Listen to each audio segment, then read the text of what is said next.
I guess I want to say thank you to the museum for putting on this conversation. I've been to a few of them now and have been so equally blown away by all of them. One thing that really stuck with me from this conversation that I definitely wrote down in my brochure was something that Tanya said. She said that we need to create spaces in everyday life where people can mobilize using the arts and have the arts be like a tool of mobilization for people that aren't necessarily artists, and especially for people who aren't artists that are at the intersection of like arts and social justice, which really spoke to me. I'm currently trying to figure out what I'm going to do with my life, and I know that it might not directly involve, I know I can't be an artist realistically, but I want to try to create those spaces in my everyday life. So that's something that I'm thinking about. And yeah, it was an awesome conversation. Thank you.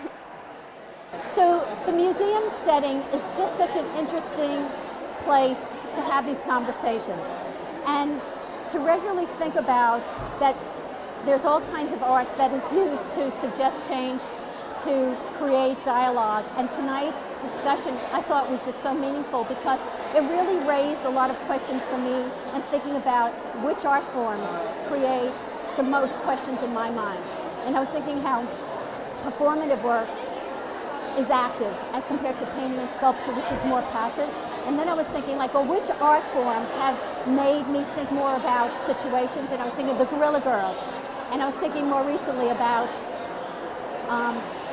Black Jeopardy on Saturday Night Live, and just how when these actors came forward and with humor and irony, and how that also imparts the idea of making me it stops me in my tracks and makes me think about, like, well, what is going on here and how can I affect change? And how is it not just catharsis? How is it not just about me? And how do I get my information out there as a painter? The other thing is, I think this museum is just doing these incredible dialogues, cross-cultural dialogues, cross-discipline dialogues. And I think the more that we do this, like as example tonight at these dinners, I mean, we talk about a safe place, but this gives people an opportunity to really engage in meaningful dialogue. And then that dialogue goes outside of the institution, and we have it with our families, with our students. And so I totally commend the museum, and I look forward to attending many, many more of these events. This is my first time to any sort of special event at the museum, and definitely my first time to a Fresh Talk event. I'm a graduate student in museum studies. I'm learning how museums put on really cool programs like this to attract a really diverse crowd. And I'm so happy that I came tonight because I met a lot of really interesting people from a lot of different industries. And I think it's important that museums provide this platform for people, especially people who historically, haven't had as much of a voice as other demographics, to voice their opinions, to make themselves heard, and to really make a difference in our society. So I'm so happy to be here tonight, and thanks. I'd like to just simply say that love with accountability is critical, as my good friend Aisha Simmons says. It is important that we understand and begin to really have dialogues, discussions, and put our hands, our feet, our everything to work with regards to the intersections of race and gender and sexual orientation around this whole issue of sexual violence against women, against girls, against boys, against men. It is a pervasive disease that infects the nation, and not only the nation, but this world. Sexual violence is used as a weapon of war in many nations around the world. So we, as artists, as people, as progressive folks, as folks who want to see change and work towards change, it is incumbent upon us to essentially get out here and put our hands to struggle, because essentially that is the only way change is going to come about.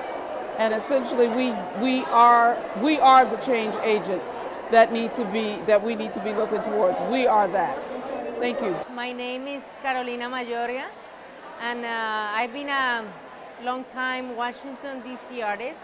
I'm originally from Colombia, so I'm a bicultural kind of artist in this town. And I stand for Latino nasty women, and I'm mostly a performance artist. And the reason why I'm here is because these conversations was very important in terms of what the body, the female body, means to you, and what do you do with it in terms of art? How you turn whatever experience you had in your life into something artistic and into something positive that can hopefully reach out and make a difference. That's what art is all about, and this program here is so important in terms of what we're doing, especially post-elections. We all feel a little depressed, but we're all here trying to make a difference with the arts, and the National Women Museum of the Art is trying to do that tonight. Putting together these programs is important. It's important for the city, it's important for the world.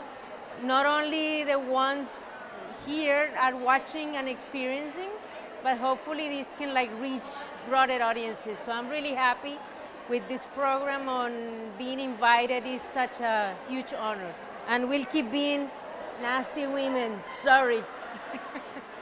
Hearing the incredible artists and women talk about the work that they've done through difficult circumstances in the face of immense tragedy and hardship was not only inspiring but empowering, I think, for all of us, because we have to remember that the only thing that's going to push us forward and help us make progress down the road is if we lift each other up and support the work that we're doing, but also validate each other's lives and experiences and stories.